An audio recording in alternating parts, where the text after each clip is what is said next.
Ranju, you can start now. I think already it is 12:02. We'll see how many will join. Okay. Okay, fine. Let's start.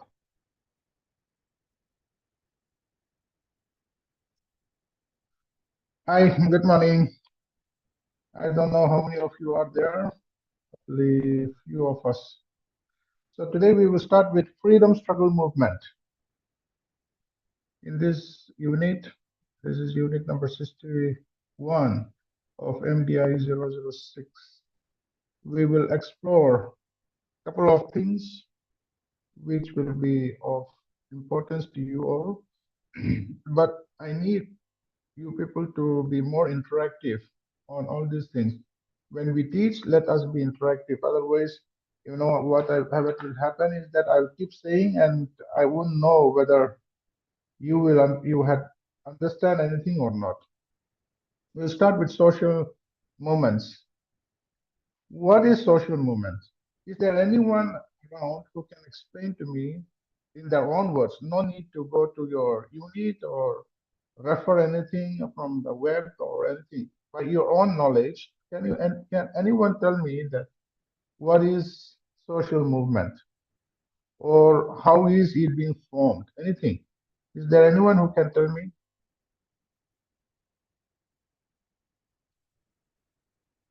Hello? Am I audible?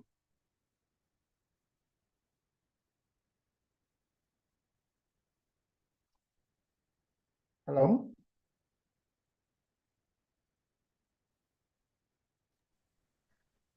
Yes, sir, you are audible. Um, I think social movement is something where a movement or an uprising that happens when the society at large comes together for a particular goal or a particular reason.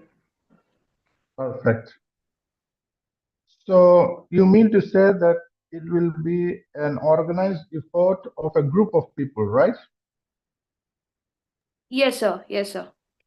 Exactly. So we can put this one in exactly the way you said.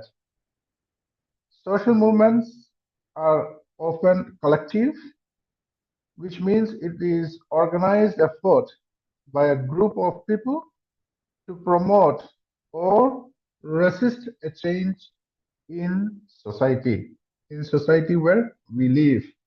So these movements may happen as a response to social, political, economic, or cultural issues. So it can be either of this one, either political, either social, economic, or cultural issues, and aim to bring significant changes in public opinion, policies, or societal norms. There can be a change where a change is required and the government or the concerned authorities are not taking appropriate steps to do that. So that's what it is called social movement. And so social movement can be both local, it can be localized in an area where you live. It can be nationalized, like within the country, where people, where a country fought for their freedom, or global, a global scope. It can be a global scope as well. So now we understand that a social movement is a collective, organized effort by a group of people, right? Now, when we do that one, what are the characteristics of social movement? When we say characteristic, what do we mean by characteristics? Number one is the first characteristic is that, as we said, it is a collective action, means it involves a large group of people with a common purpose. Now, second one is organizations. Organizations, they are normally informal by nature. Social movement usually develop structured leadership and coordinate strategically over the time. So organizations are at times very informal. For like some NGOs, they do support from the back end for social movements, but they are informal by nature, but they all have shared objectives because this movement will have a focus on achieving a specific social, political, or cultural goals. And it is always has a sustained activity, means movements are characterized by prolonged efforts rather than spontaneous or isolated actions. That means unless unless the results are met, they prolong to have the movement going on. And they may use different tactics. Either it can be protests, demonstrations, petitions, lobbying, or even public awareness campaigns. A lot of ways they use medias, they use different ways to uh, to develop their social movement into a success, right? So I need to understand one thing. Is there anyone who can tell me the difference between social movements and political movements? What is a political movement? Social movement, anyway, Sanatia had told us, she has explained nicely. But what is a political movement then? Is there anyone who can answer me, please?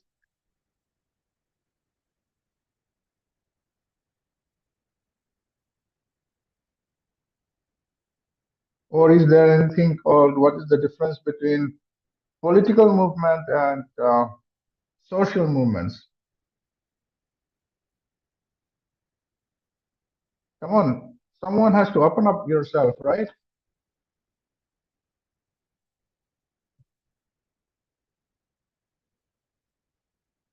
Anyone?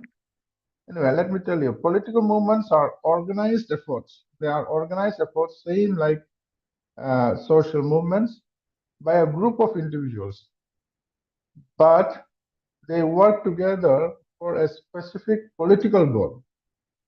For example, these movements have, like the civil rights movements in USA, in India, the independence movements. These are political movements.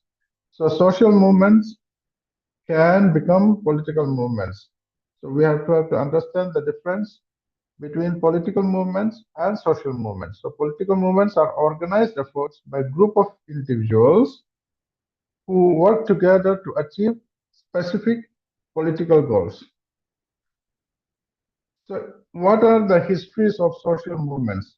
Some we will go into the histories because some social movements have evolved from pre-modern peasant revolts and contemporary movements like Black Lives Matters, addressing issues from justice to environmental conservations.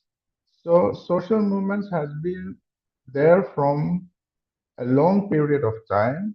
They had been involved with our society for a quite number of time, and that this has been uh, for a specific cause.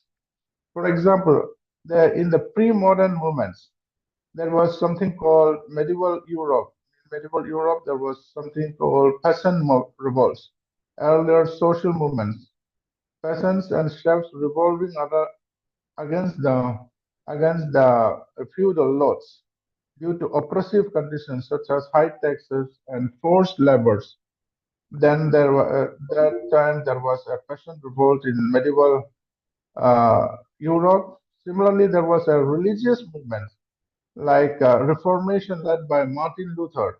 Martin Luther in the 16th century sought to reform the Catholic Church and address corruptions, significantly influencing religious and political landscapes. So these are something which had happened in the pre-modern movements. That is, in the histories, we have learned this one in the histories. These are social movements.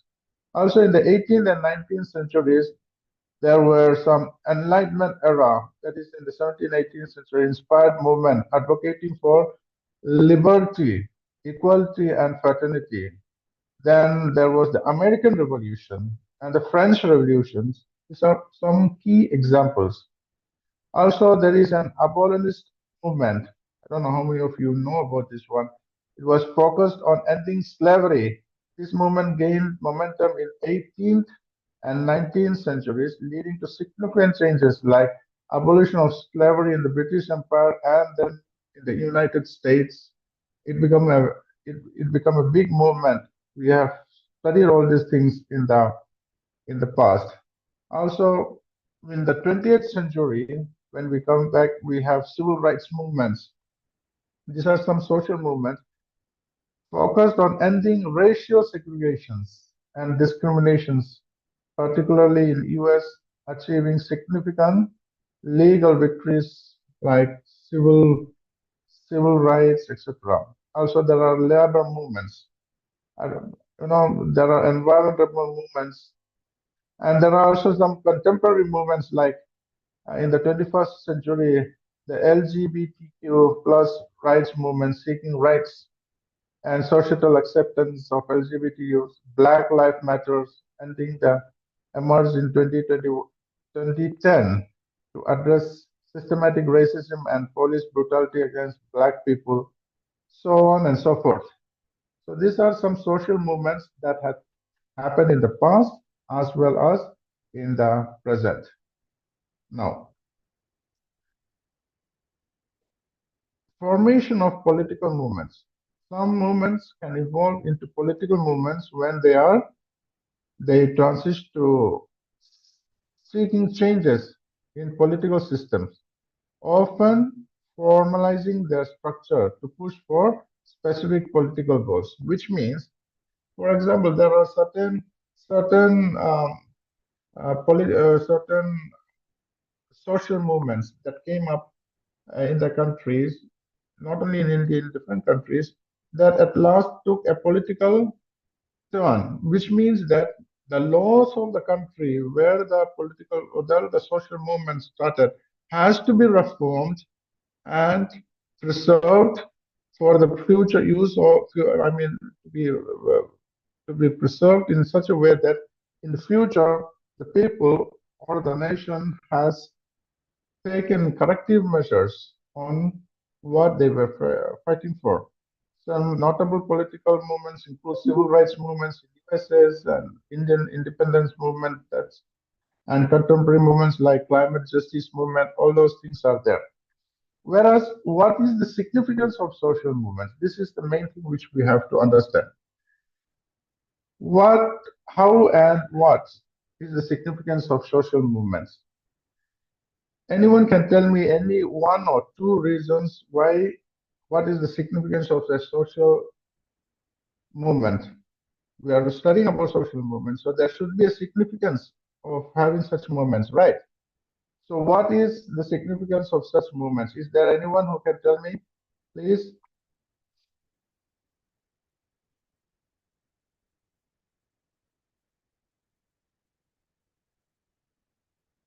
Shanmugam, are you around?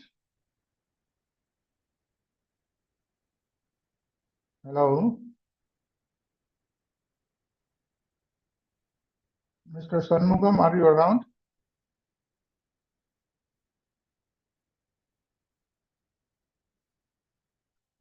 Prayant, are you there?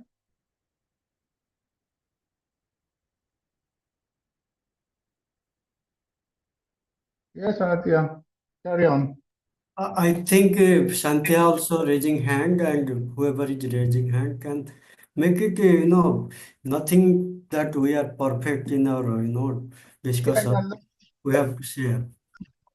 then only we will know exactly how much they understand it. Yes, Anatya, you can, please. Right, sir. So the significance of social movements, as I see it, is that only when there is a platform for expressing any kind of discontent or any kind of need for change, then it shows that people are actively participating. So social movements are significant in the sense they act as an indicator as to whether the society at large is satisfied with a particular rule, or whether it's satisfied with the existing outlook of the societal, economical, and political and cultural aspects that are existing in the country. So social movements are more like indicators. Uh, Yes, sir. Exactly. Yeah, it makes sense, Sanatya. That makes sense. It is in, you can say it in a simple word, it is like a catalyst for social change, which means transforming societal norms or laws according to the change in the society is a need. So it is always a catalyst for social change. That is the number that is one of the significance of social movements. And what is the second? Anyone can give me another one, please? I don't know whether you people are really in there or you just logged in and went away. Karthik Yasin Singh. Yeah.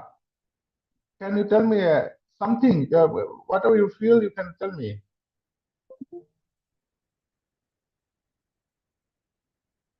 Priyank, tell me, do you have another significance of a social movement, please?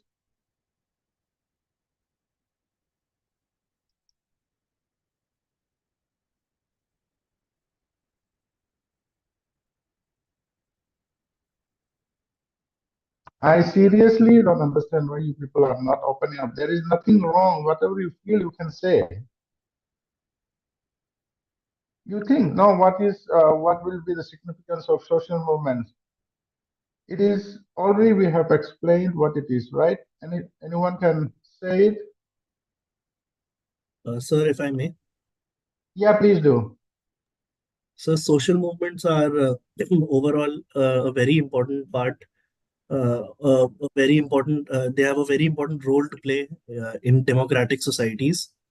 And even though in the recent times, social movements have been seen as disruptive, like for example, if we see the CAA, NRC movement or the or the farmers' protest, Hmm. uh, even though they have been seen as disruptive, they do play a very important role in the electorate voicing its concerns, especially when they lose spaces to voice their concerns through other channels like media and other places or other democratic institutions. Exactly. So movements play a very important role in that aspect. Good. Very good. It makes sense. So it is, in summary, we can put the second point, it is as voicing marginalized groups. So the one of the second significance of social movement is that it helps in voicing marginalized group like farmers. At that particular point of time, they have been marginalized because of certain laws that has been put on them, certain taxes they have put on them, certain other issues that have been put on them. So this is called voicing marginalized groups. Also, there are some feminist movements which have played women's rights, including gender equality, sexual harassments, reproductive rights. Those are significance of social movements. Also, there are some other significance like empowerment of individuals. Some social movements empower individuals by providing the tools and knowledges and supports to engage politically and advocate for their rights, like the LGBTQ plus movements.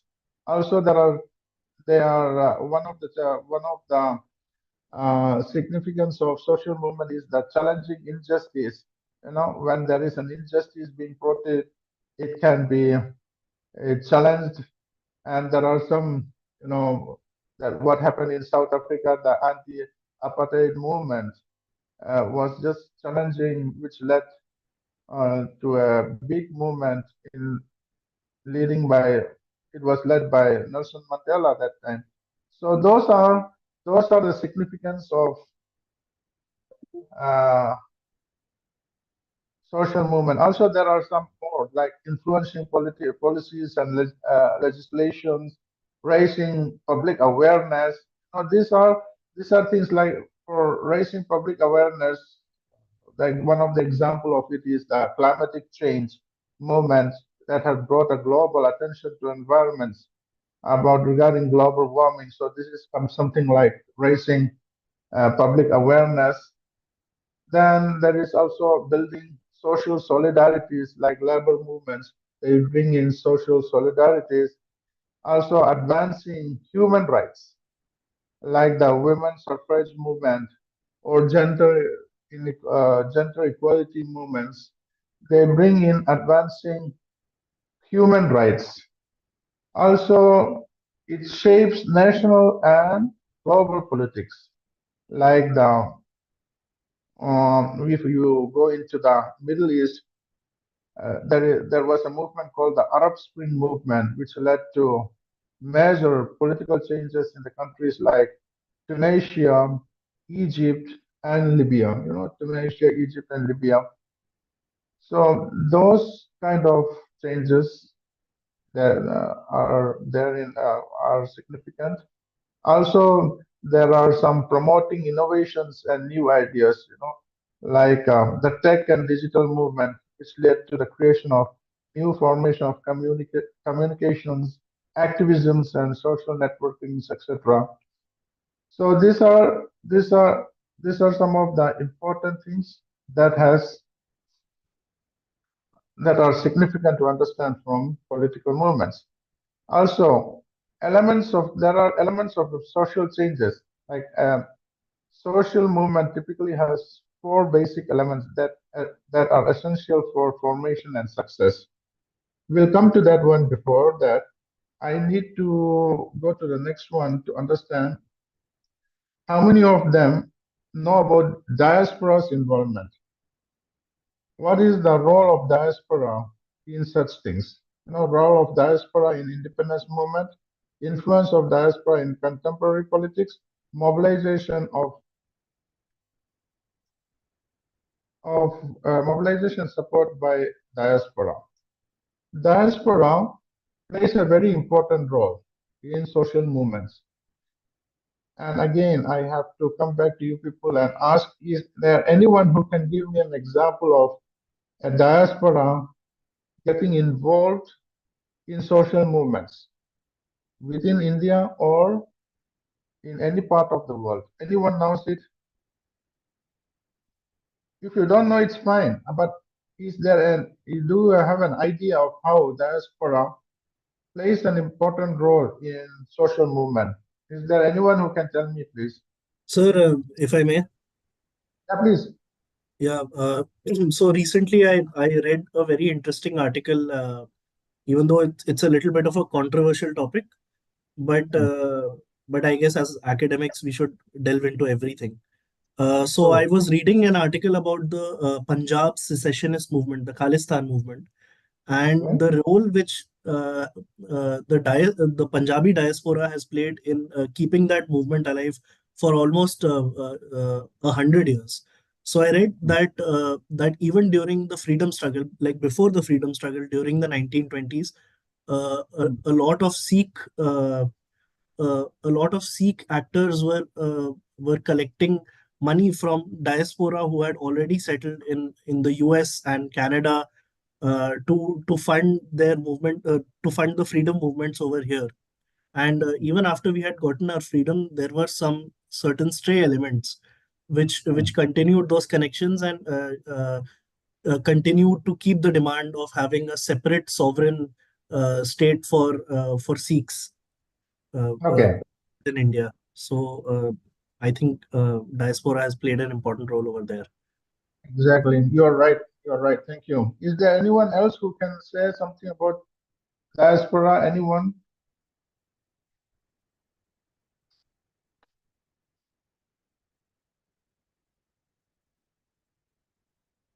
Friend, you can talk. Instead of chatting, you can talk. That will be better so that all we can hear it.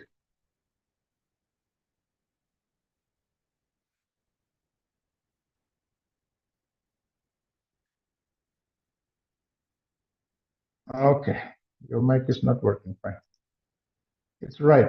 So Prayant was saying that in South Africa, Gandhiji raised the discrimination voice. It later raised the apartheid question over the diaspora contribution. Fine, it's well, it's it's true, it's correct. So diaspora makes a lot of influence in social movements in every country. It's not only because they have the influence or they have the financial sources, but More than that, diaspora always had been a factor of dependency for social movements as they can voice their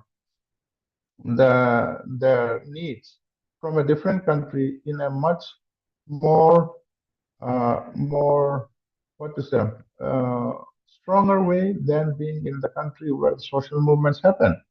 So social movements always depend a lot on diasporas, and they play a very important role in social movements. We will try to find out one more thing: how social movements take shape as political movements. This is something which we will discuss in the next slide. I hope before we go to social mobility, we will discuss about how social movements take shape as political movements. So we understand that social movements evolved into political movements when the shift of advocating social change to seeking change in political system. So that's the main thing which we have to understand. When the social change necessitates that it has to take a change in the political system, it becomes a social change, becomes a political movement. So political movements are always happens from a social change that requires a political change in the systems, governance structures, or state policies. This transition often involves organizing in more formal and institutional manner way. Okay. Is there anyone who can give me an example of a social movement that has changed into a political movement? Anywhere in the world, anywhere in India or anywhere in your knowledge, maybe in your community or locality or within your municipality, anywhere, anyone can give me an example of a social movement that has taken shape as a political movement.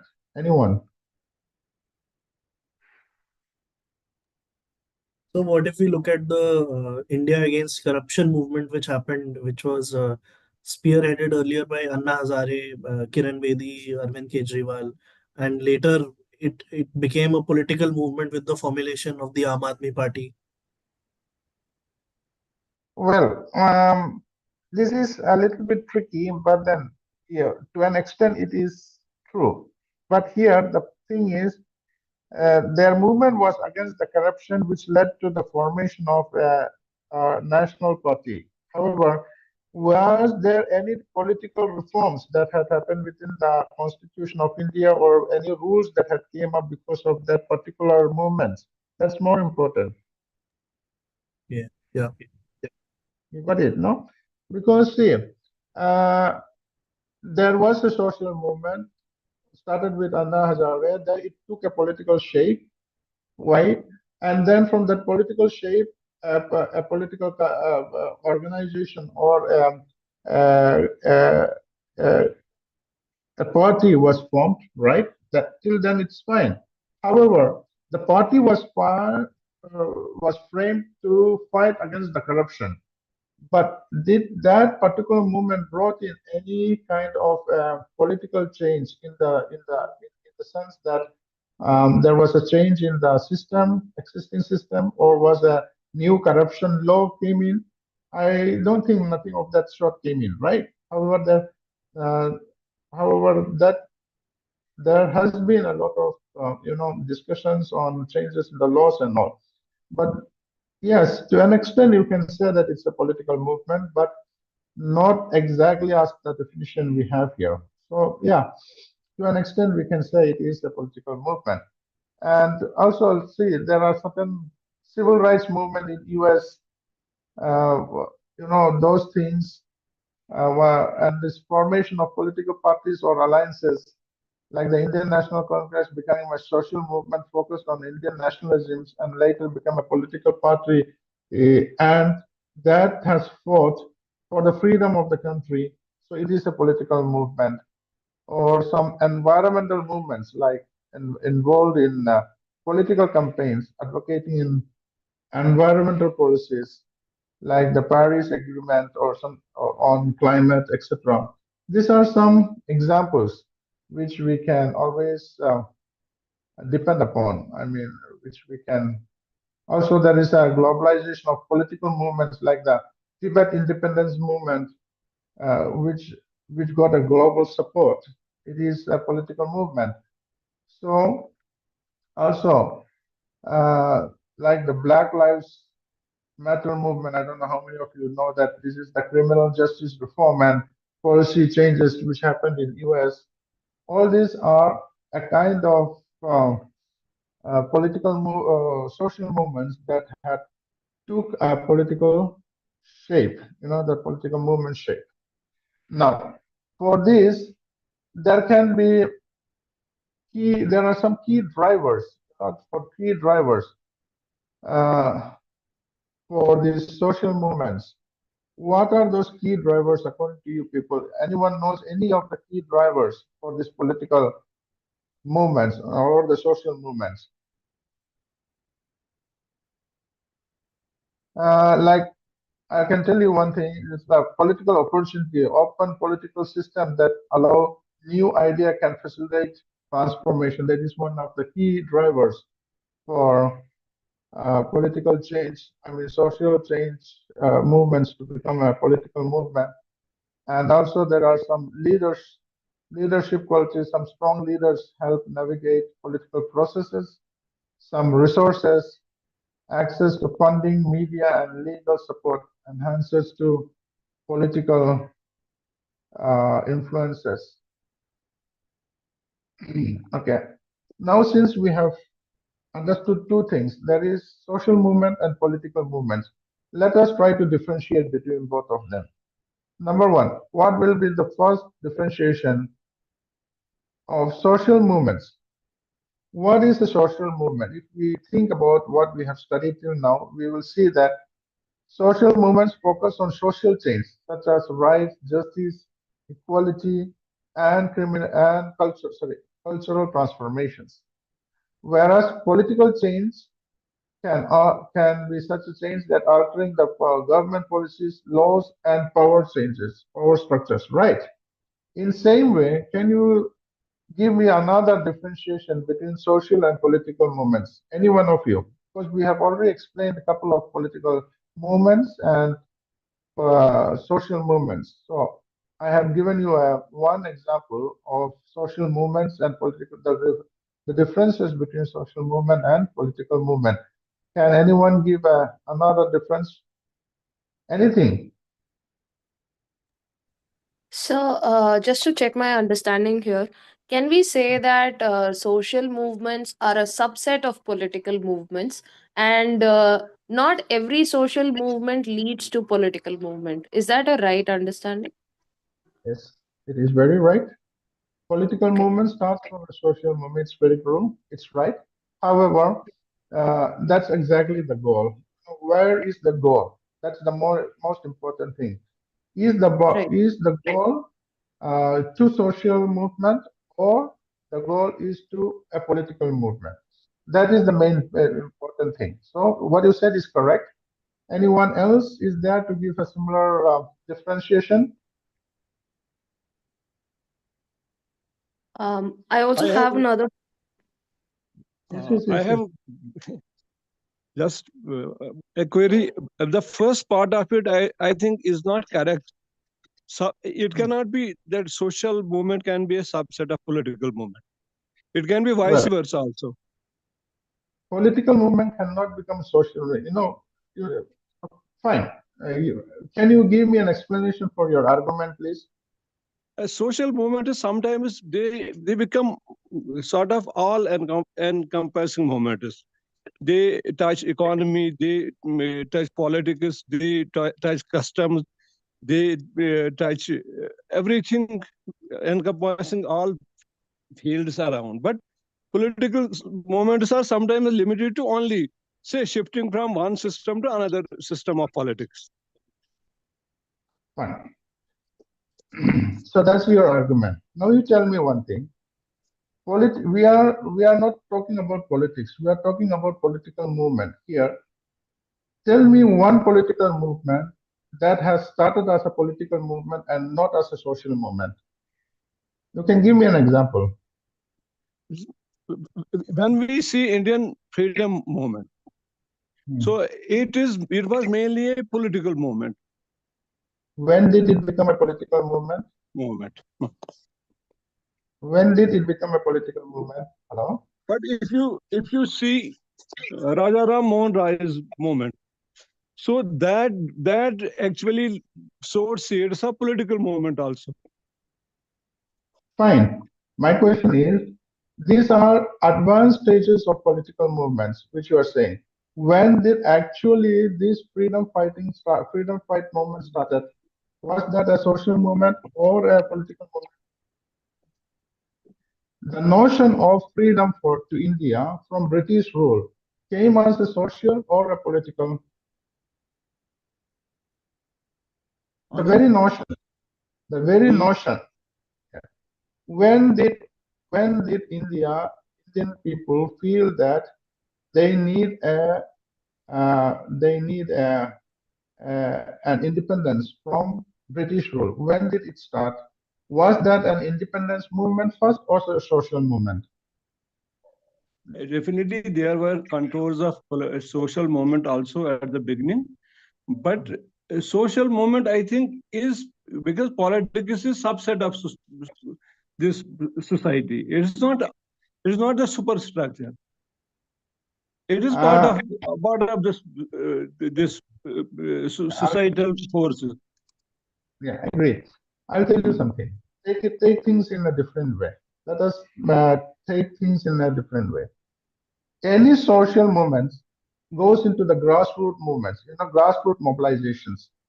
If you go back to the histories of Indian independence movement, it didn't start for the actual movement, even the formation of the Indian National Congress, who fought for the independence of the nation, didn't start as a political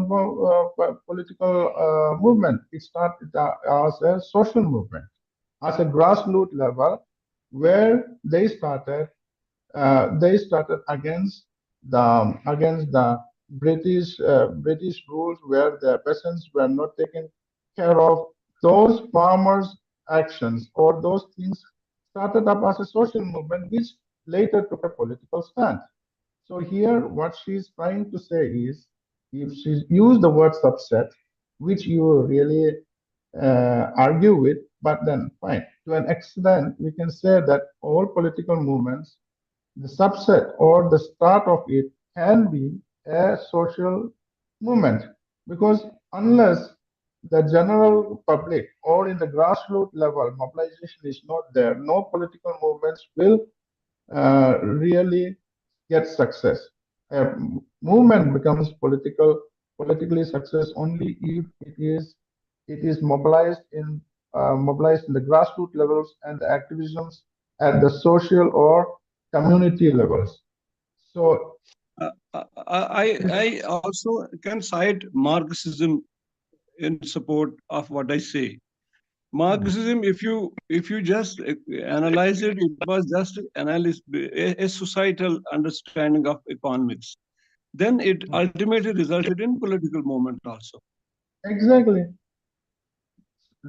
I did, but it was a social movement at the beginning, right? It was a social movement, yeah. And then it became a political movement. It later on, it assumed the role of political movement once forces were enough to mobilize masses, like Lenin did it, and he ultimately resulted in establishment of that Marxism as a political movement. Exactly. So here the thing is the approach.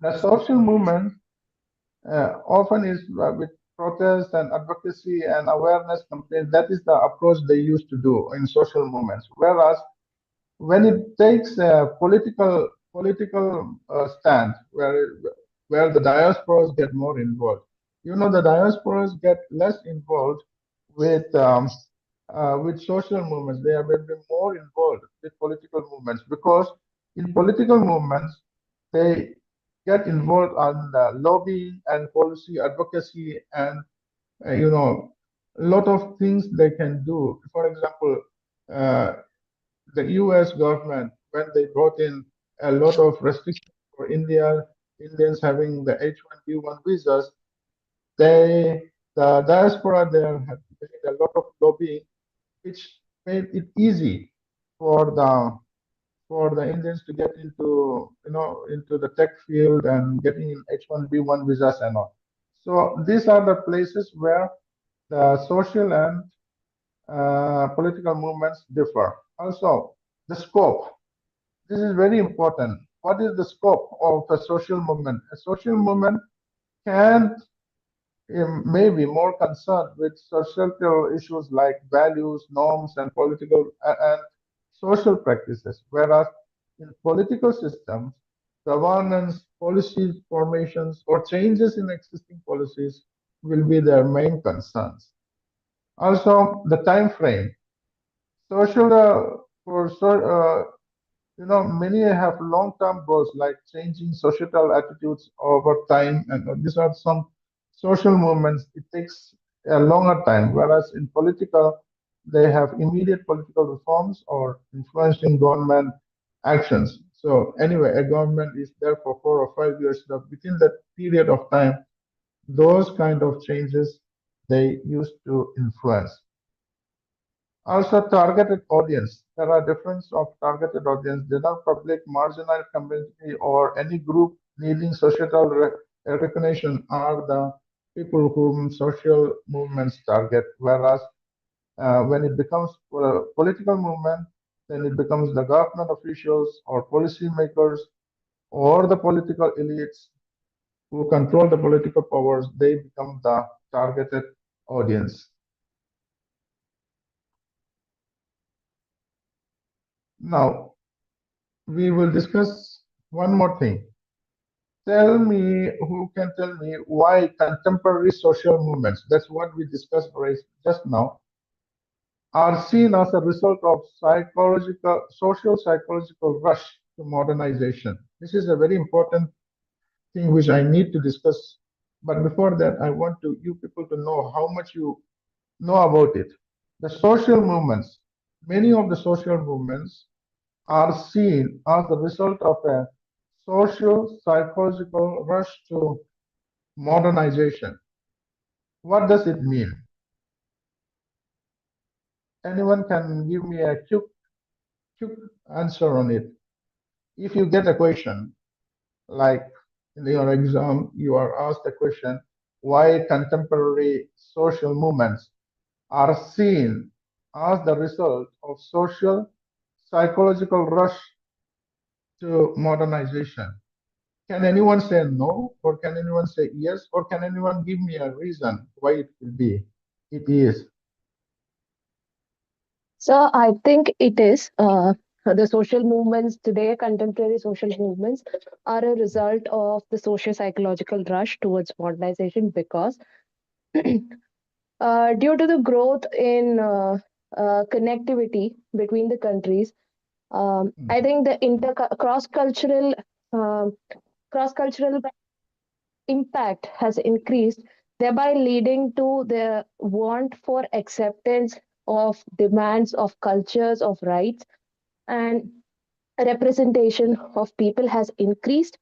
The claims have increased among the people, and thereby this has led to a socio-psychological rush from the population across the globe towards modernization. And by modernization, uh, uh, today's social movements are aimed at most likely uh, equal rights or equal representation or acceptance of differences in whatever culture they are coming from, the language, the heritage, the aspirations, the gender identity for that matter.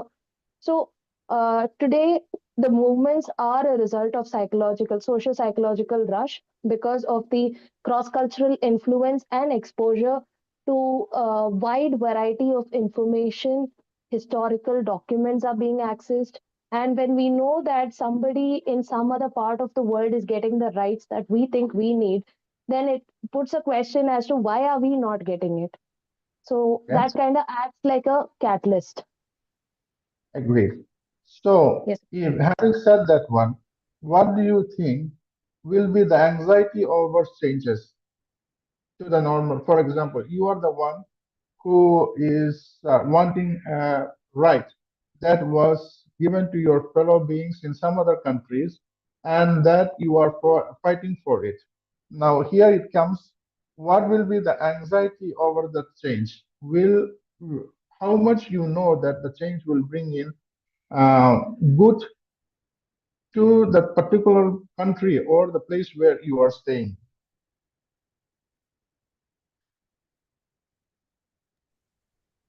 I think there is going to be a certain amount of anxiety in regards to alienation or isolation, because Hmm. change is not always greeted in a positive way. I mean, of course, sometimes it is, but then only if it represents the majority's interest. So, if the minorities are expecting a certain social change through a social movement, then there is going to be certain level of alienation or um, certain amount of discontent being expressed about their presence or about their movement. That would Hmm. be there. The level of anxiety is always going to be present, but the severity or the bandwidth of it might differ from place to place. Agreed. Fine. Fair enough. Is there anyone who can tell me what if such a change happens and it results in losing the cultural identity? How will we react?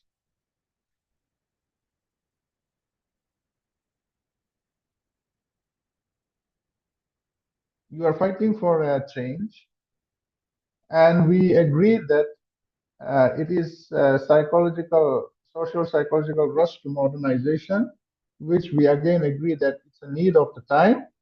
In such a situation, we got the change, we got it happen, but ultimately, if that means losing our cultural identity, how will we interpret to that change?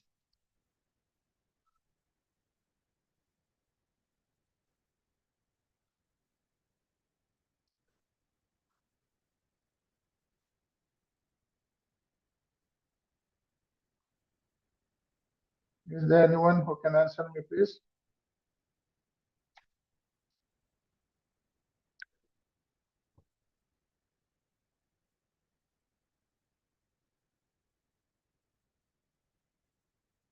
The question is whether we'll accept it or not, or will we give up with the fear of losing the cultural identity over modernization? Well, sir, we have seen this example happening many times in front of us. Like I Hmm. can recall that during the time when Bangalore was coming up as a IT hub within the country, there were Yes. a lot of groups that used to come in and attack these fast food chains like KFC, McDonald's, because they were saying uh, that these food outlets are an attack on our culture. Or even in Maharashtra, where groups like MNS and Shiv Sena used to attack outlets that didn't have their names written in Marathi. Hmm. So there is certainly resistance to modernization per se Hmm. from such conservative groups that want to retain such an identity. That is certainly there. Fair enough. So when there is a resistance, and you are there as the one who needs modernization, what will you do? Will you balance the resistance, or will you go up with modernization only and give up your cultural values or identity?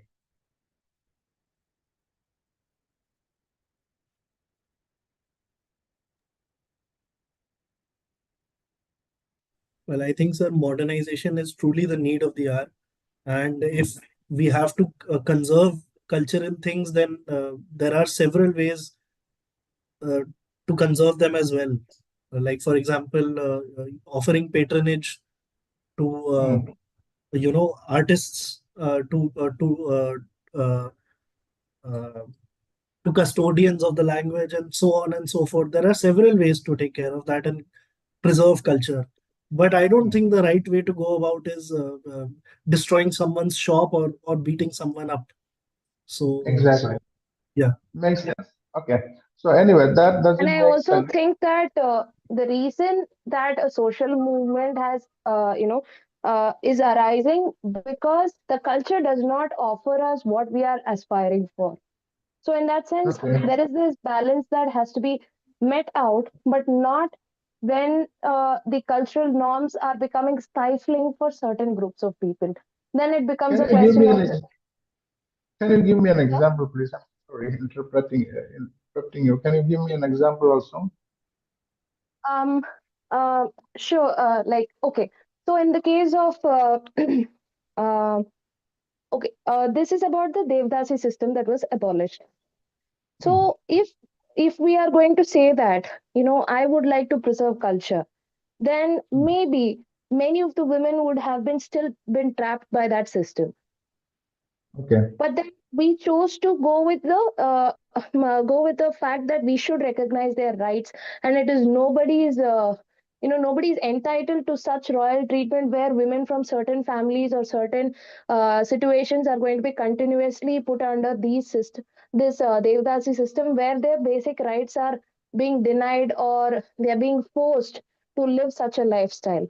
So here we have given priority over a modern idea of equal society over the culture. Okay.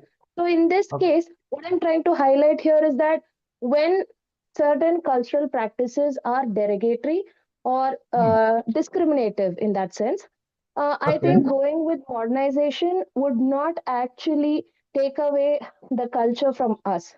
But then, in a Okay. general, Hmm. of course, if there is a need to adapt to modernization over culture, then as the previous person spoke, modernization is a need of the hour, and Hmm. culture can be preserved in a more gentler ways rather than resorting to violence.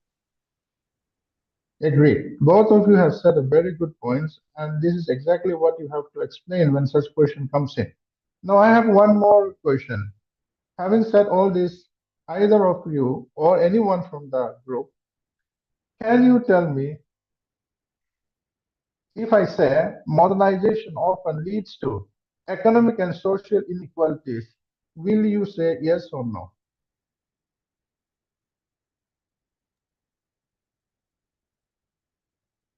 So it's very hard to just put it in either a yes or a no, because Hmm. the structure of society is such that it will be unequal, be it a modern society or even a traditional society. I mean, Hmm. if you look at our country, for example, the traditional structure of the society is such that a certain section of the society is always going to be alienated and discriminated against. But, Hmm. once we make that transition into a modern society, those marginalized people have, they have constitutional guarantee of rights, which they would not find if, if our society was governed by Manusmriti per se. Hmm. So it is not very easy to just put it as a simple yes or a no. Okay, agreed. But fine. Take an example of a society where you are living and a huge modernization is going to happen in that society. Do you think that it will lead to economic and social inequalities? Let us not take examples of metropolitan cities or where modernization has already influenced. Let us take a village of an Indian village, typical Indian village where there are farmers and stuff like, or those village type. And if a modernization is supposed to be brought in, will there be an economic and social inequality happening over because of this modernization?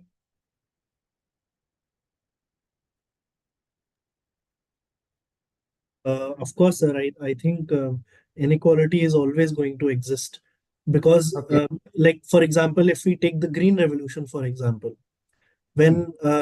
when parts of Western UP and Punjab were given the high yielding variety seeds, it were the Hmm. large landholders that actually benefited from the subsidies and other things that the government gave them. And Okay. those, those landless laborers and small landholders, they didn't benefit as much.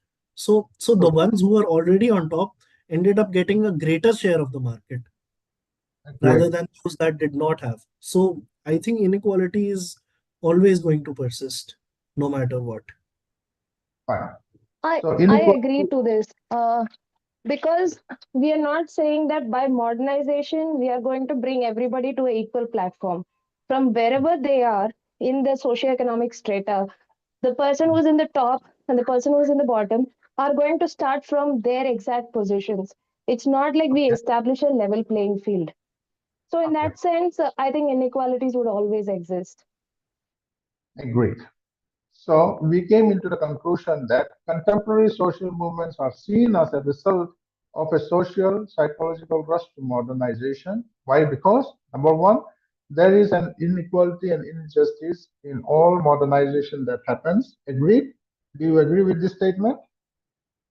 There is a level of loss in community because there will be always a modernization will increase individualism.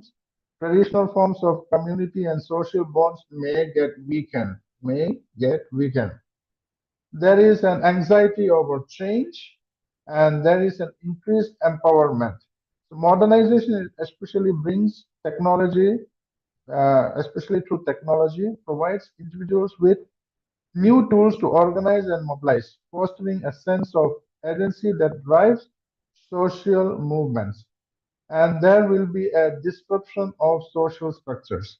Now, can you agree to the fact that their modernization brings a disruption of social structures, existing social structures?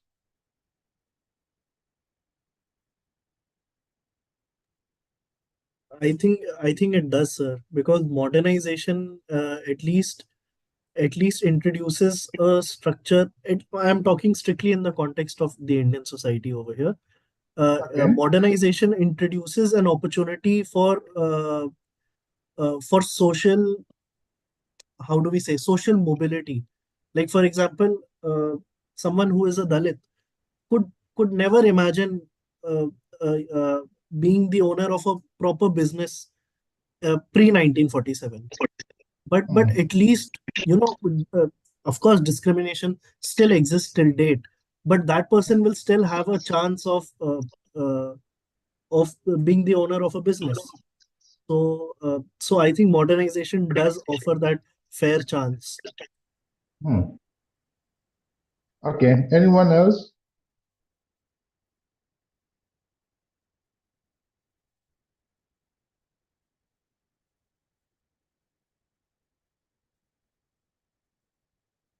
So we will agree to the fact that contemporary social movements have resulted in disruption of social structures, inequality and injustice, loss of community, anxiety over change, and an increased empowerment. Fine. Now,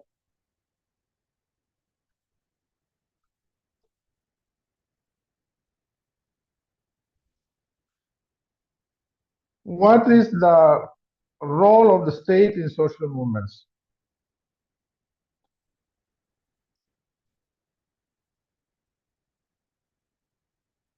Is there is there any role of the state in social movements?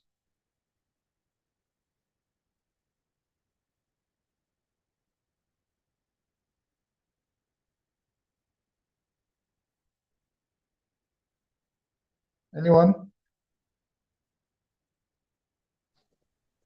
State and social movements, they are related to each other because it could be in the social this political system itself, where there are certain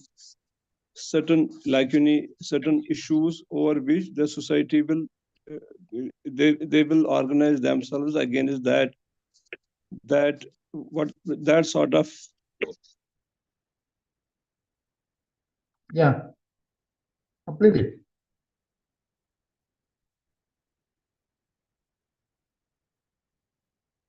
Hello, Bashir?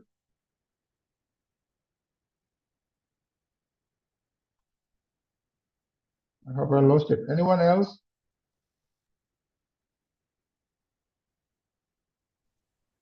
Am I audible? Well, yeah. Maybe Bashir. Yeah. Like Hello? Bashir, you are not audible, Bashir.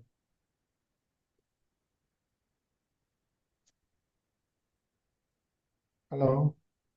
uh, I say, uh, if the states, for example, protected the feudalism, the- there will be a movement against that. Tenants will organize themselves into a social movement. So Hmm. it is organically related to this political system. Okay. So the role of the state in social movements is that many social movements arise as a response to the state policies. That is what you mean to say.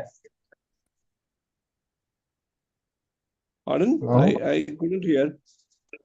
You mean to say that many of the social movements arise as a response to state policies, laws, or practices, right? Yes, many, not all, but many.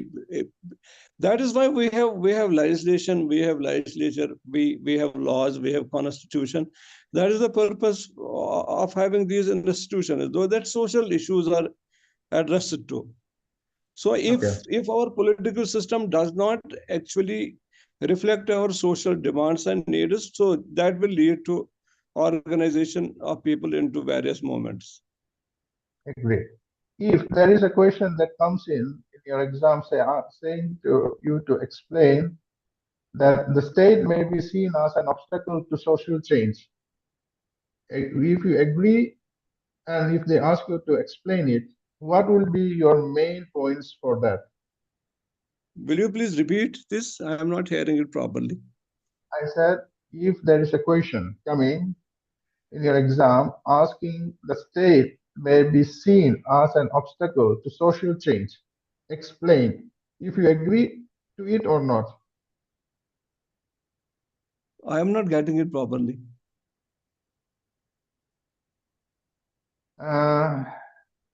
Let me put it in a different way. The state, maybe the country, may be seen as an obstacle to social change. Do you agree to it Yeah. or not? You Yes, don't agree. if it is that is what I say. If the state is seen as an obstacle to change, Hmm. the time of which has come. Hmm. So there will be resistance against the state. Okay. So you mean to say that if the movement, the resistance of the state's resistance may be because of the laws and practices, right? Yeah. Okay, fine. Now, is there anyone who can tell me that state as an actor in movements? That means, is there any movements or is there any social movements that the state itself is an actor in it or the promoter in it? Yeah. There could be say our matrimonial laws. Hmm. So the state may sometimes come forward. Society may not be as forward as it should have been, but political system may come to the rescue of the society at that time. Is there any other movements where both the I say as an example, Hindu Remarriage Act. okay, what happened? It was, I think, it was initiated by the state first. Hmm. And then the society didn't accept it, right? So I think state can be proactive in many ways. Okay. They have the No, resources, they have the power. fine. I need to understand, is there any movements that the state has brought in and the society has supported it? Can Yeah, you, say the abolition of big land estates, The abolition of feudalism, feudal society, big landed estates. feudal society. So it was supported by people. Fine. Is there anything similar in this modern world? I mean, in this with modernization, keeping modernization in the limelight. Is there any movement that the state brought in and the society supported it?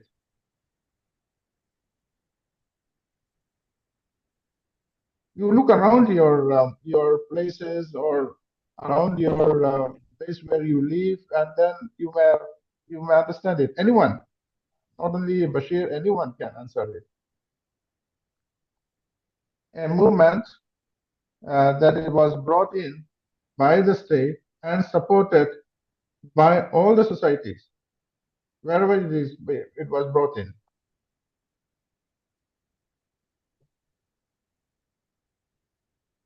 There could be many, but now it may take some time. Sir, I have a question here. So isn't that the outcome or the intended result when a social movement becomes a political movement? I think when you were asking a difference between these two, this was something that came to me. Like a social movement causes the change within that society. But a political movement, if there is going to be an outcome or the intended result for a political movement, it is going to change the societies at large within which the political arena can actually exercise its power. So, in that case, even in a political movement, though there are certain groups or societies who do not aspire for such a change, even they are going to be affected by the political outcomes, isn't it? Well, to an extent, it is correct, but there are certain movements, social movements, undertaken by the state and supported by the communities, irrespective of the communities what they are in. So I want to know, can you figure out something like that?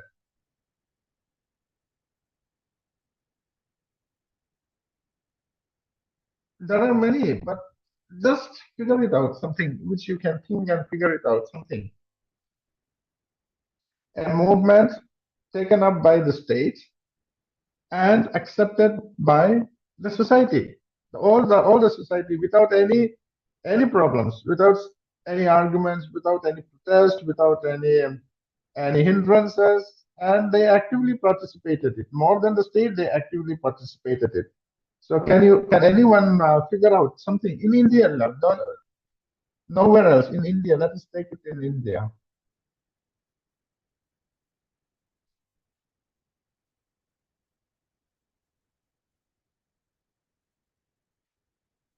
Can you? I'll give you an example. We all remember the polio vaccination health campaign, right? It was taken up by the state government and it was widely accepted by all communities, right? So such kind of movement, which you can see around you,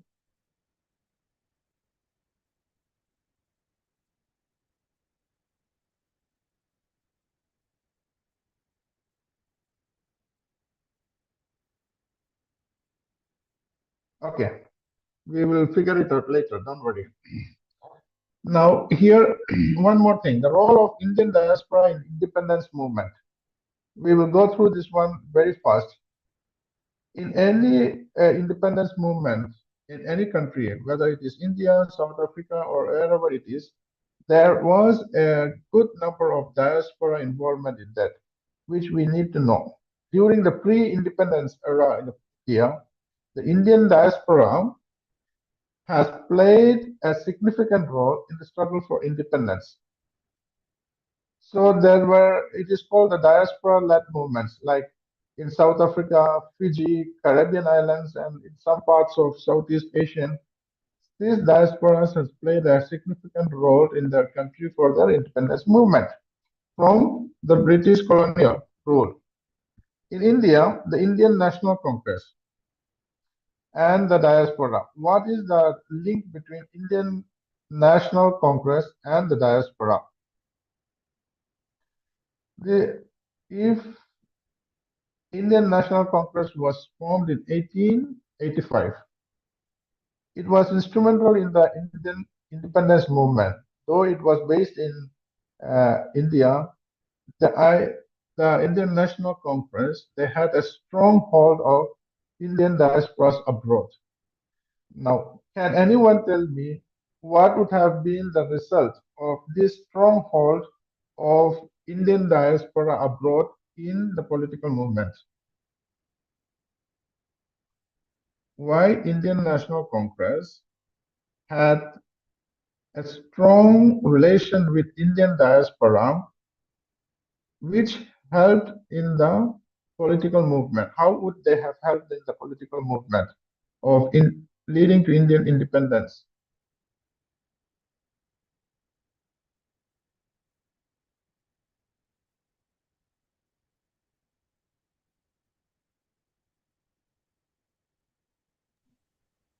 So they acted as broadcasters of what's the situation in India, and Okay, which thereby helped to gain the international attention towards what's happening in India. So this agree. was a little bit of more like by involving the Indian diaspora, I think the Indian National Congress was appealing to the globe at large.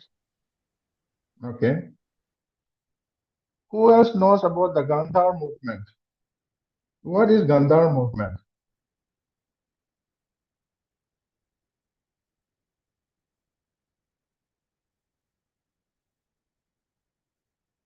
Gandhar movement was founded by the Indian immigrants in the United States in 1913 with the goal of overthrowing British rule in India. So that is one way diaspora has helped in uh, Indian movement for freedom. Now, this movement was primarily led by Punjab Sikh immigrants, many of whom had been previously served in British Army and were dissatisfied with their treatment. So there is a level of dissatisfaction that has led to the formation of this movement. This movement has played a crucial role in spreading anti-colonial sentiments and coordinating revolutionary activities in India from abroad. So this is an important point which you have to mention it. And any diasporas influencing uh, the freedom movement in their country always spread anti-colonial sentiments. During that period, they spread anti-colonial sentiments and coordinating revolutionary activities in India from abroad. Okay. What was Mahatma Gandhi's role in South Africa's freedom struggle?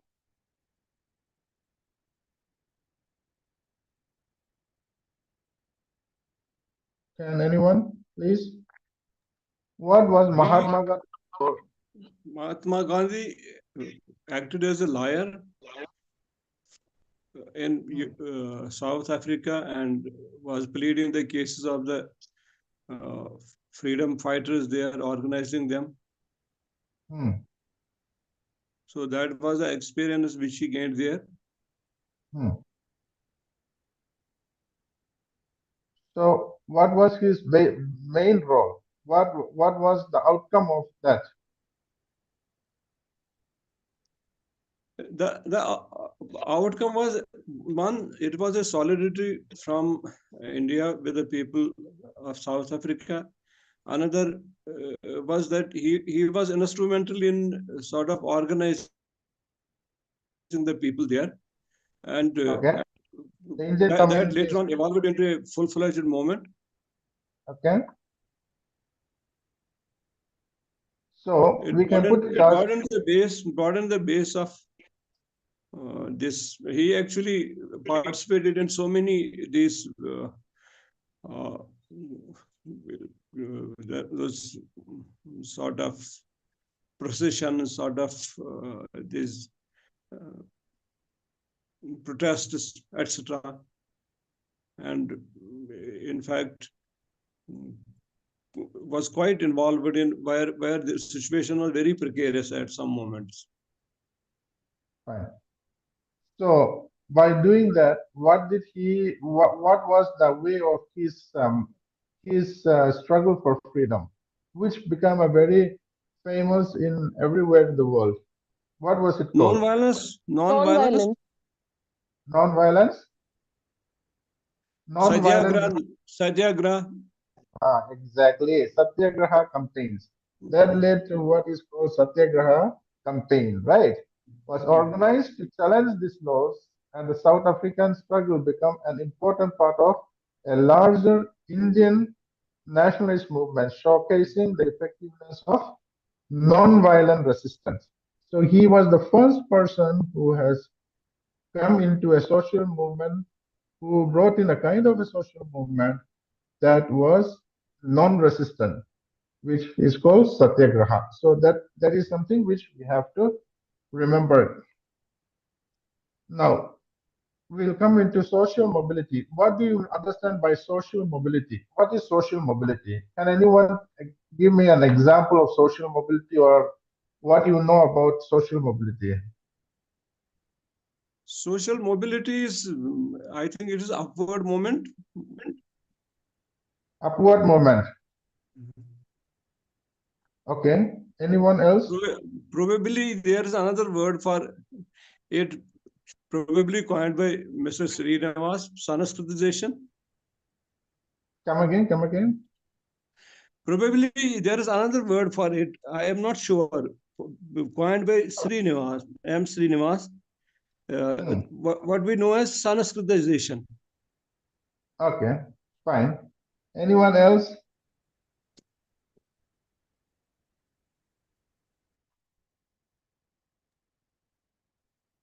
Social mobility can be said as the movement of people in the sense of their socio-economic strata or the positioning, Hmm. which can take multiple routes. For example, through education, through employment, or through marriage, where a person not just being confined to the social status that they were accorded to by birth, but then they kind of like move up and down that ladder. I think that can be called as social mobility. Fair enough. So do you think that any one of you thinks that the social mobility can be uh, vertical or horizontal or both?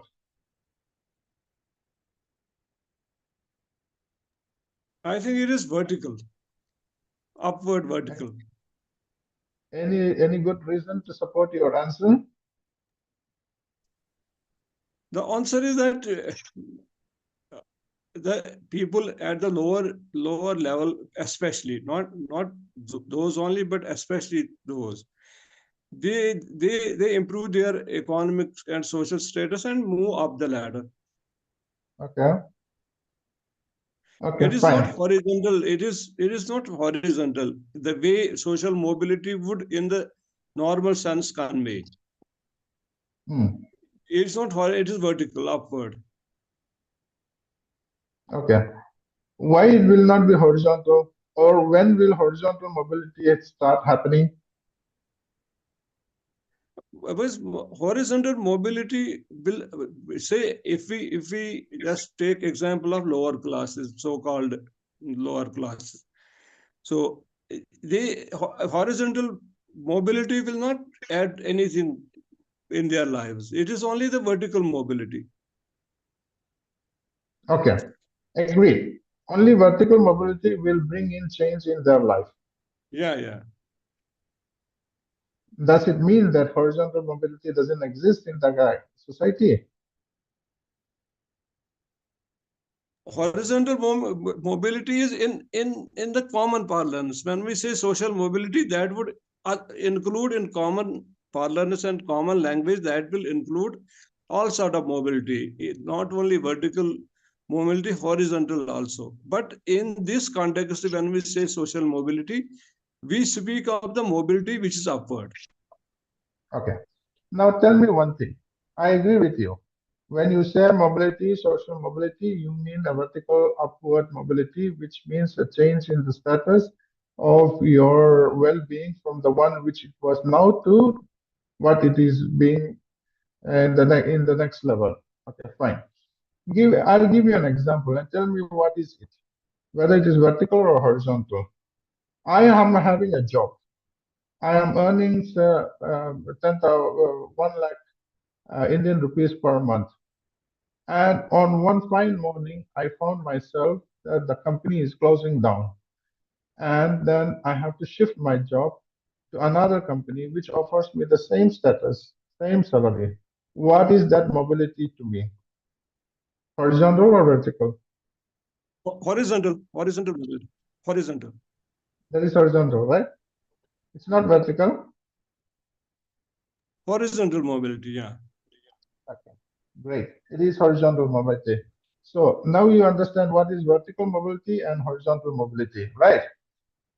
But any social mobility where a person's socio-economic situation improves or declines relative to their parents or throughout their lifetime or throughout or whatever social status they hold that time is called social mobility.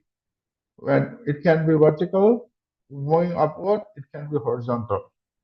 Intergenerational mobility examines the changes in social status across generations within a family, highlighting shifts in education, occupation, and social economic status over a time.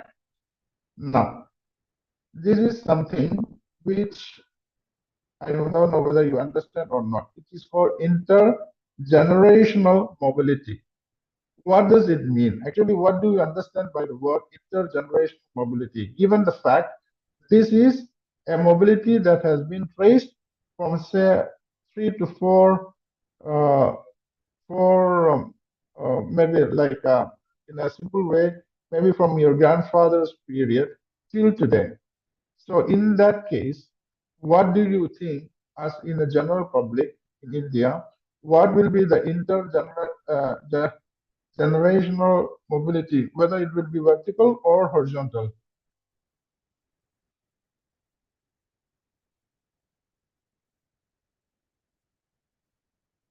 Or it can be both.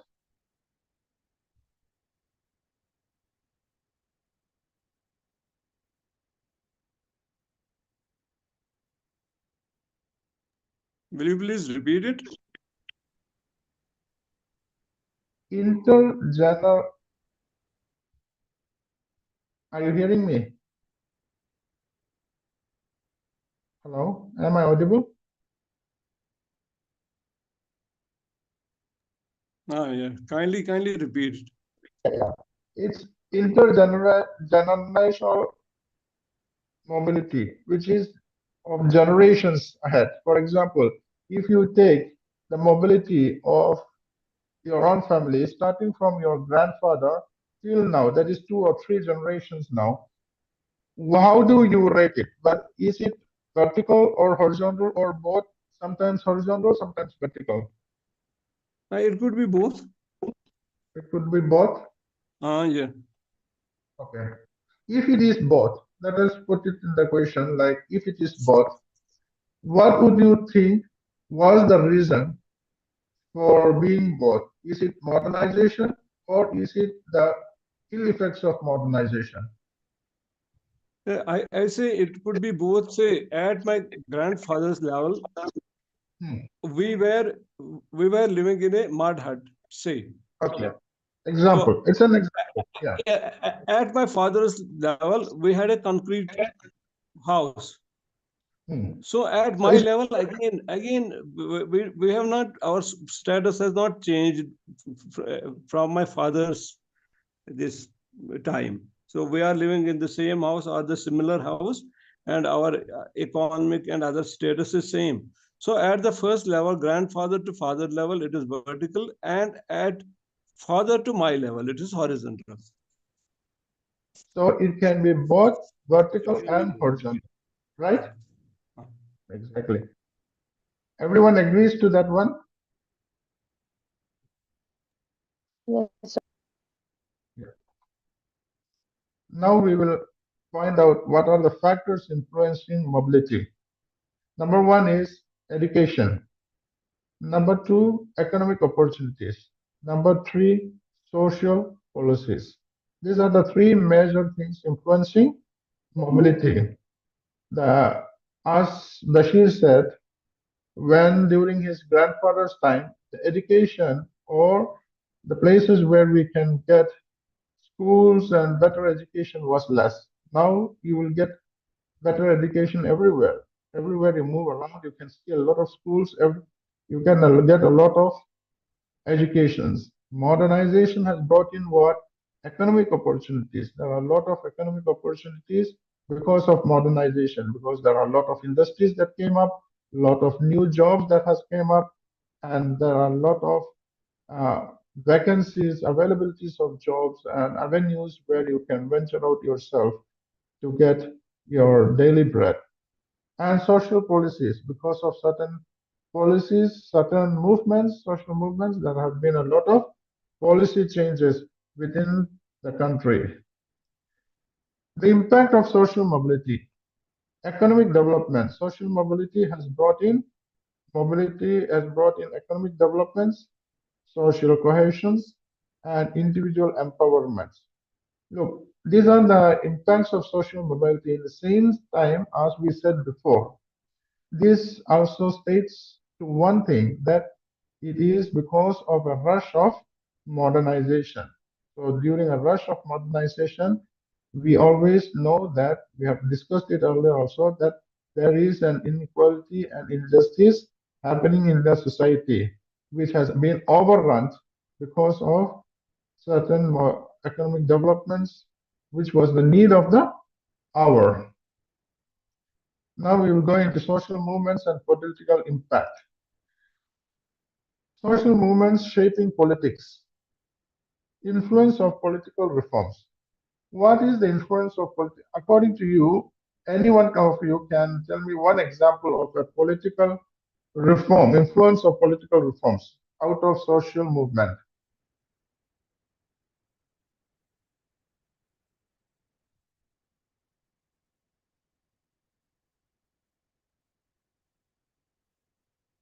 Anyone?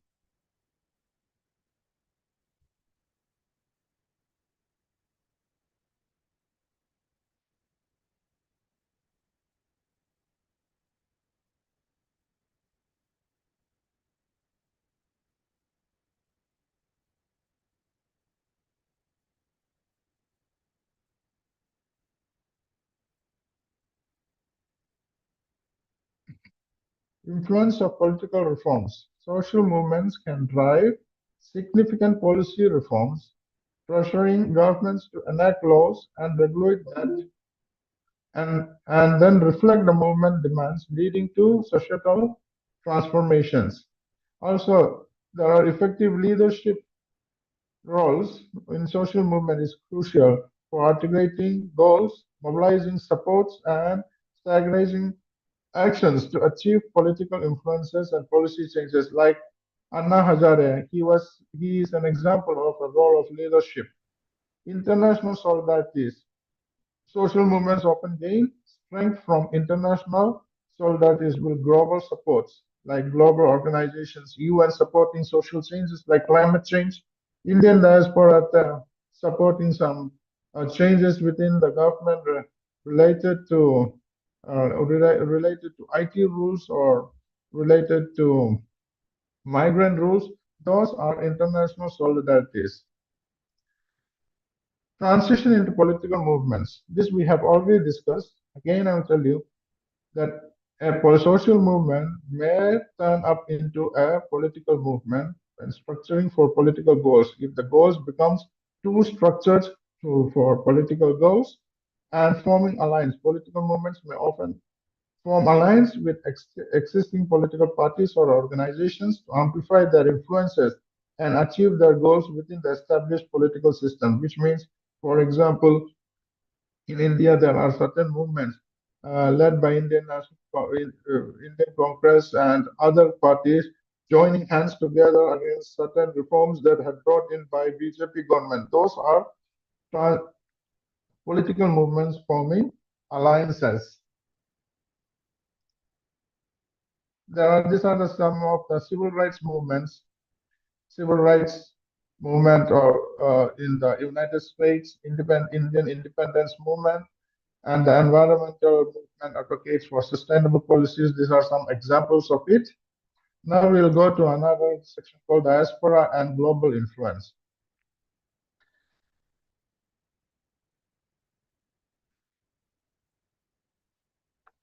How international migration has played a pivotal role in shaping Indian politics. Is it a different unit? Same unit. Same now. Okay, carry on. Same unit. What happened? It's the same unit. It is within the unit only. Can anyone tell me how international migration has played pivotal role in shaping Indian politics? Any points? How international migration has played a pivotal role in shaping Indian politics.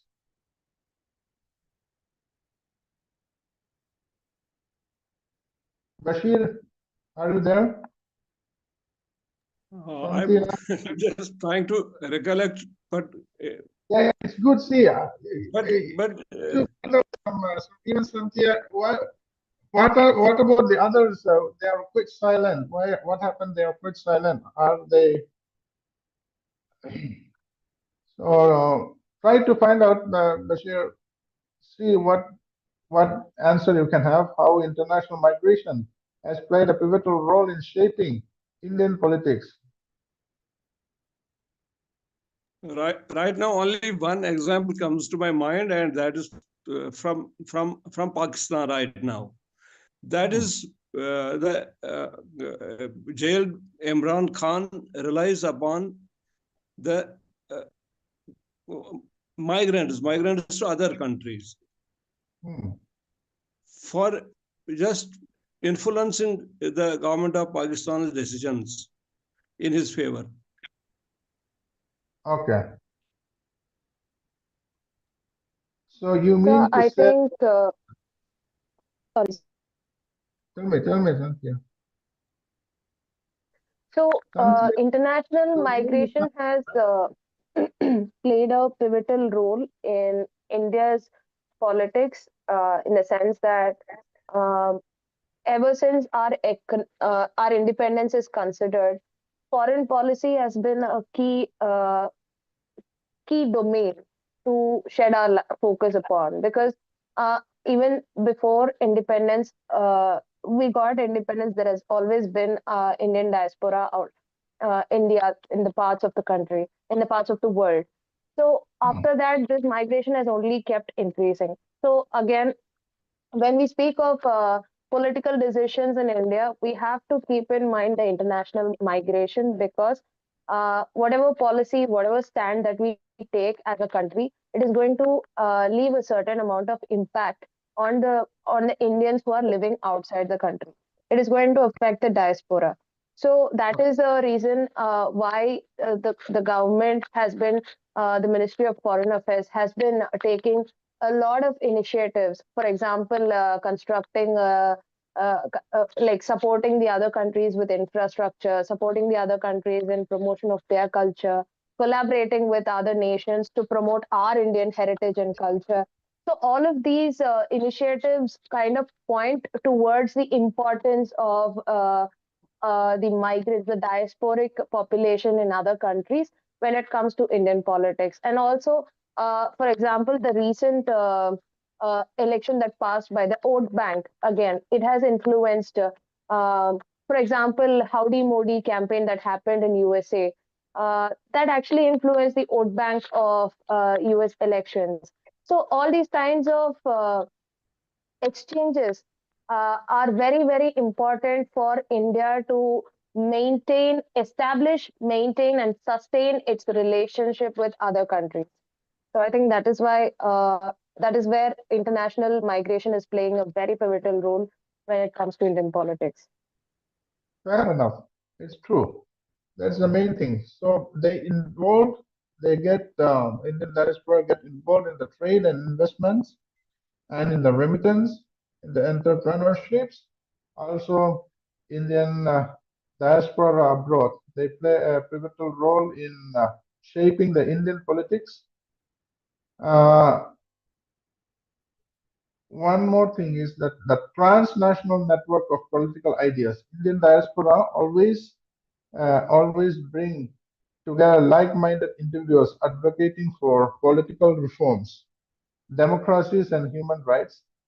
And the globalized nature of politics due to international migration means that the political elites in India are more attuned to global conversation about democracy, accountability, and good governance.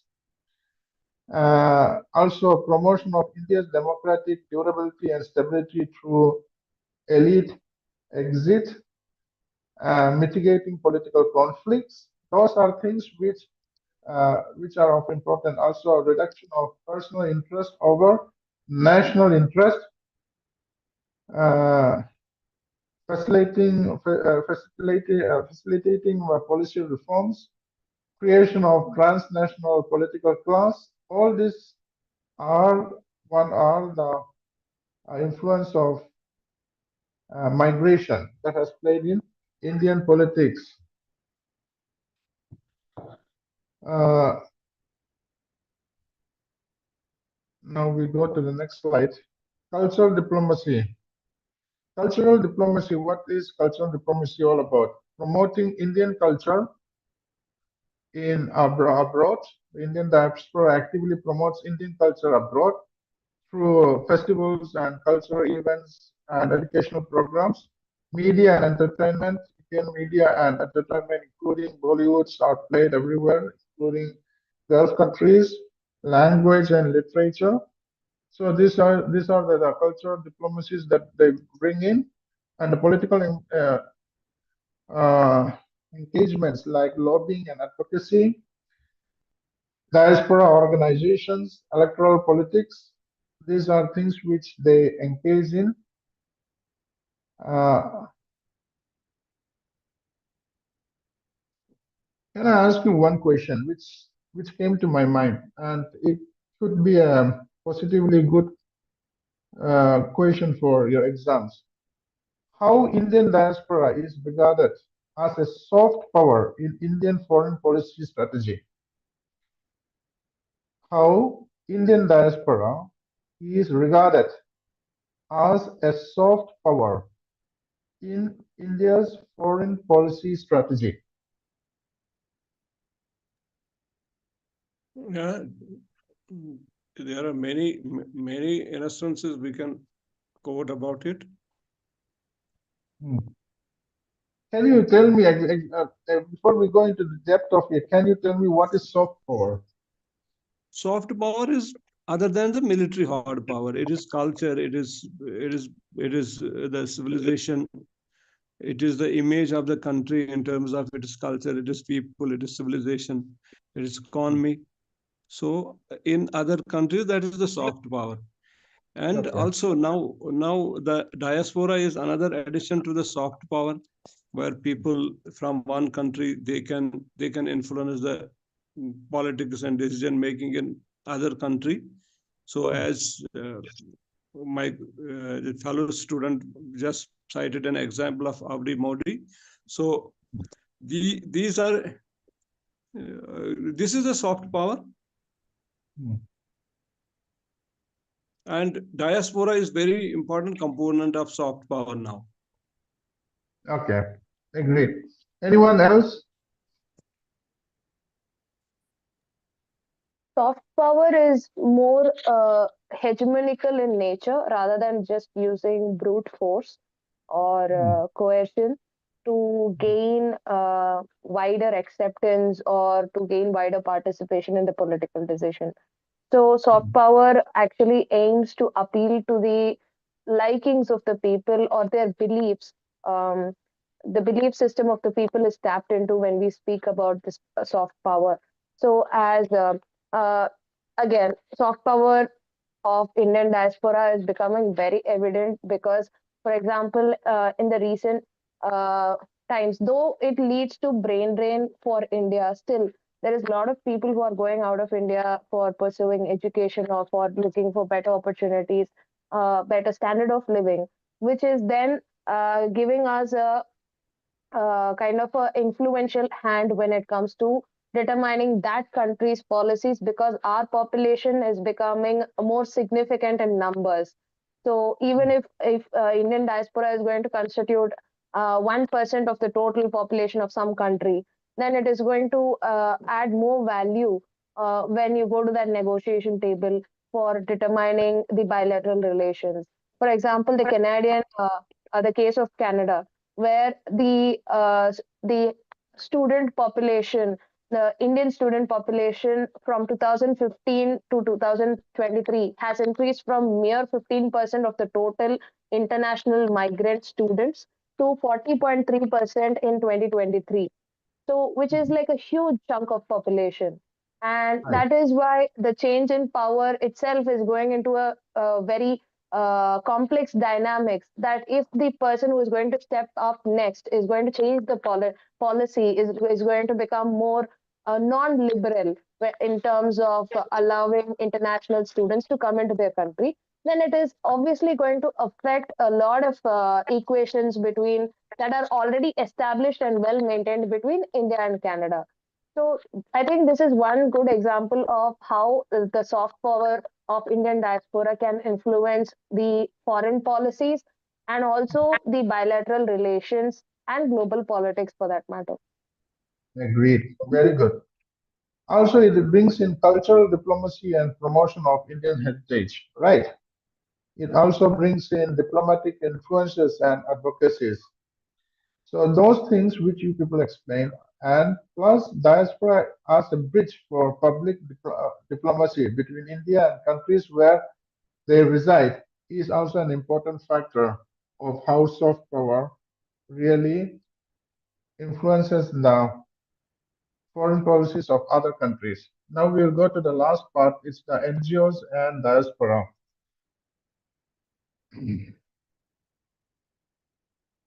What is the role of NGOs in social movements? I will give you a brief. It will be like advocacy and awareness.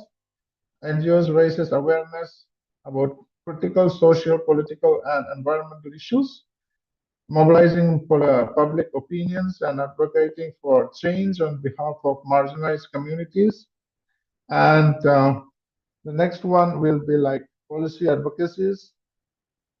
NGOs engage in policy advocacies, lobbying for legislative changes and reforms to address the needs and rights of vulnerable populations. Also, there is mobilization and organizing support. The NGOs serve as organizing entities that bring together individuals and communities around a common cause, like logistical support and infrastructures, those things they do. Uh, they help in amplifying the marginalized voices, uh, like women and indigenous communities, refugees, and low income populations. They do that. And they bring in humanitarian assistance and social services. Also, they create spaces for dialogue and collective actions. They do international advocacy and cross-border movements. So those are the main things that NGOs and diaspora is to do. Support and mobilizations, as we told already. Monitoring and accountability. Government's accountability. NGOs plays an important role in holding government accountable for the actions, corporate responsibilities, and legal supports. In before we end the chapter, I need to ask you one more thing.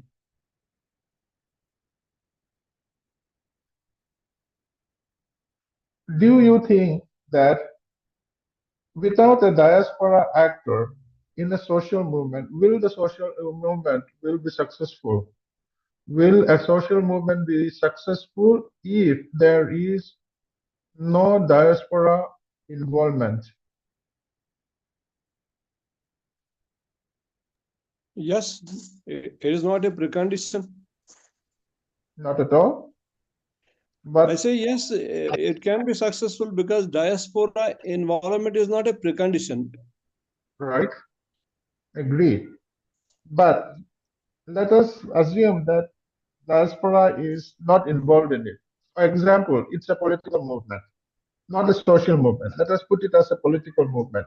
If a diaspora is not involved, how far do you think the political movement will be successful? Political movement will be successful on its own merits, whether there is diaspora or there isn't. But of yes, no denial that if diaspora is also involved, then things will become smoother and easier. If So diaspora again, is, here, tell me, this question, when you say that whether diaspora is whether a political movement or a social movement would be successful if there is no diaspora, then in this case, probably it is as my student here mentioned, if it is going to if we are looking at the success within the national limits, I think it is not a precondition. But then if we want to make this movement a success in international grounds, I think diaspora is essential. agreed. Anyone else? Just a clarification. In getting this International Yoga Day into the regime of this United Nations, was there this diaspora involvement also? Yes, there was. So we can judge it from that also. So let it's only a discussion part. If we have to give a answer to what question I have asked, yes, as Sanadya said, for political movements that has an impact internationally, diaspora would bring in a bigger and smoother change, or a bigger, they can play a bigger role in it. However, when it is a social movement, which is or a political movement confined within the country or within a region, even without diaspora's involvement, it may become successful or will meet the uh, aim for which the movement was made. Right? Is that correct? Absolutely. So that should be the answer for if a question comes in on that. That should be the answer, right? Anything else before we wind up the class? Anything else from your side?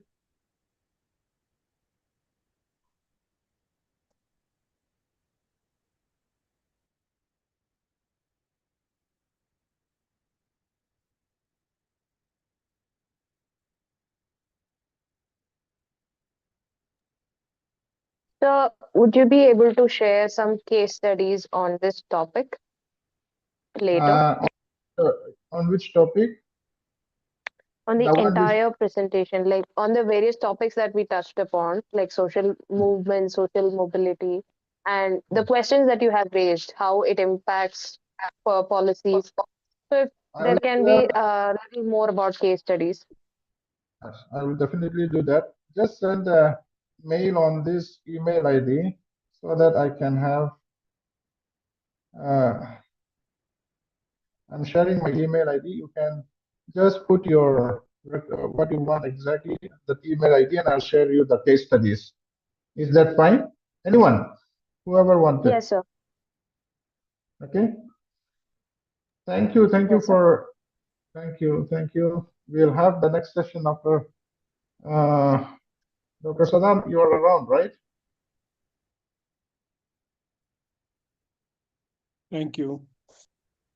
Thank you. Dr. Saddam,